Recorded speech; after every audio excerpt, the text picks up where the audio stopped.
नदी की लहरों में एक दिव्य बालक ने जन्म लिया। गंगा की गोद में आया वो पुत्र देवताओं का वरदान था। देवव्रत पृथ्वी पर जन्मा, लेकिन नियति ने उसका मार्ग कठिन बनाया। गंगा जी ने उसे स्वर्गीय ज्ञान दिया और फिर पिता शांतनु को सौंप दिया। शांतनु एक राजा एक पिता, पर प्रेम में डूबे।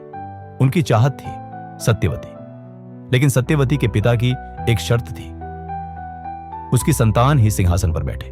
तब देवव्रत ने किया वो व्रत जो युगों तक गूंजा। सिंहासन छोड़ दिया, विवाह से मुंह फेर लिया। देवताओं ने उन्हें नाम दिया भीष्म, जिसका अर्थ ही है भीषण प्रतिज्ञा। वर्ष बीते और भीष्म बने कुरुवंश के स्तंभ, युवराजों के संरक्षक, धर्म के सेनापति। लेकिन एक दिन भीष्म ने स्वयंवर से 3 राजकुमारियों को सम्मानपूर्वक विजयी होकर लाया अपने भाई विचित्र वीर्य के लिए। लेकिन अंबा का मन था कहीं और, शाल्व के लिए। भीष्म ने उसे सम्मान से लौटाया, लेकिन शाल्व ने अस्वीकार कर दिया।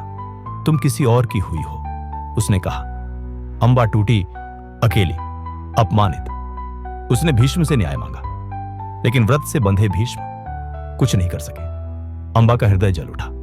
उसने प्रतिज्ञा ली, मैं जन्म जन्म तक भीष्म का विनाश करूंगी। कई वर्षों बाद अंबा ने यज्ञ किया, तपस्या की और अगली बार जन्म लिया शिखंडी के रूप में। फिर आया कुरुक्षेत्र, जब भीष्म धर्म और वचन के बंधन में बंधे और अर्जुन को युद्ध भूमि में सामने पाया। अर्जुन के साथ था शिखंडी और भीष्म जान गए ये वही अंबा है जिसकी वेदना आज सामने खड़ी है। उन्होंने शस्त्र गिरा दिए और अर्जुन ने बाण बरसाए।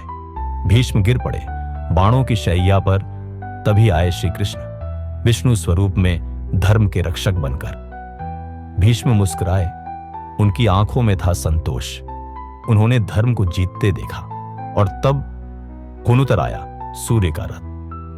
प्राण धीरे धीरे शरीर से अलग हुए। भीष्म चले गए धर्म, त्याग और संकल्प की अमर कथा बनकर। भीष्म केवल एक योद्धा नहीं थे, वो थे अवचन का व्रत, वेदना का भार और धर्म का दीप। ऐसी ही और प्रेरणादायक कहानियों के लिए चैनल को सब्सक्राइब करना न भूलें।